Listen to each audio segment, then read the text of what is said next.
So the fire was in the end of September of 2023, and we had slowly grown a business in 3 small offices at 103 Church Alley. And we were thinking at that time that we would like to explore other options of locations to see if we could grow the business, the organization, and see if we could take on more tutors and more students. But we weren't quite sure if we were ready to make that jump.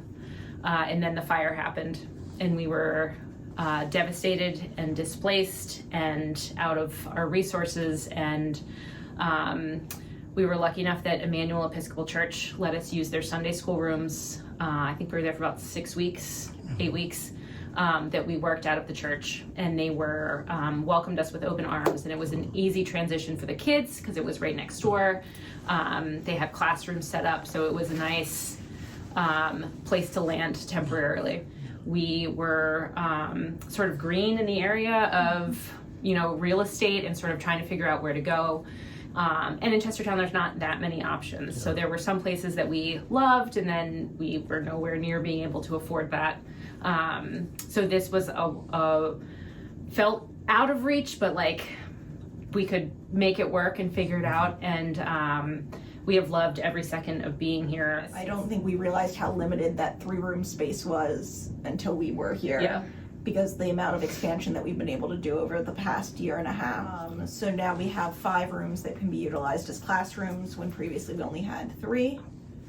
And there are days of the week and hours after school where all 5 of those rooms are in use. So we started out with, in 2020, fall of 2020, we started out with 5 students, 7? 5, yeah. 5 students. And since that time, with the growth of this space, we've expanded to 57 students each week. So our first sort of group of students were, a lot of them were related. So their parents were cousins, and they sort of passed around that information. So we had a crop of cousins that came and we saw, which was wonderful. Pediatricians recommend students to us. Mostly word of mouth around the county. Our social media is wonderful, so some people find us that way. Within literacy, there's actually something called the Scarborough's rope, and there you can visualize it as 2 ropes that are woven together, and then they become woven with each other too. And within this are strands that make up someone who is literate, and they include language comprehension, decoding, which is the ability to read words, encoding, which is the ability to spell words, syntax, which is the way that a sentence is put together. All of these things go into reading. So a child could conceivably come to us strong in one area and weak in another. And it's not always apparent what area a child has a weakness in. I would say that most of the children that come here, the parents are saying something's not right. This is too hard. I don't know what to do. Can you help? And we don't require any sort of diagnosis to be here. Some of the children have a dyslexia diagnosis, some of them don't. And some of them have just missed something along the way that we can just sort of patch that up. But I would say that most of the kids have some sort of learning difference that is making reading exceptionally difficult for them. So dyslexia is incredibly prevalent. Around an estimate of 20% of the population has characteristics of dyslexia. And what gets lost there is that dyslexia, like many other disabilities, exists on a spectrum.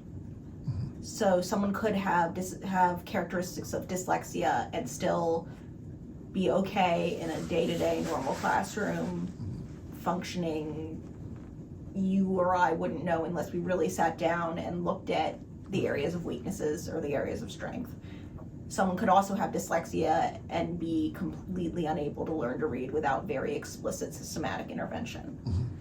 So almost any teacher any given year probably has someone in their classroom who has dyslexia, whether or not it's diagnosed. In the past year, both Julie and I underwent a process through the International Dyslexia Association, which is a internationally recognized kind of nonprofit that really focuses on individuals who have this neurological deficit, which is what dyslexia is, a language-based neurological disorder. And they have a program called the Center for Effective Reading. This program certifies teachers. as dyslexia interventionists, dyslexia specialists.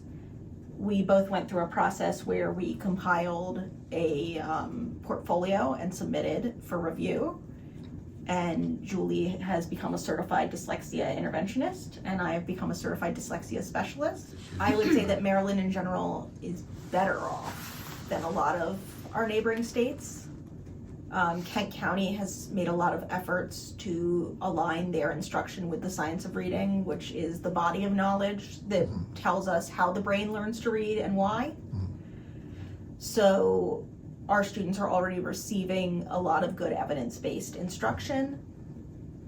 Unfortunately, as a country, we have seen a persistent literacy slump.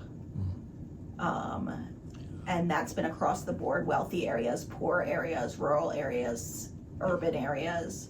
So this is not a Kent County problem. This is a America problem.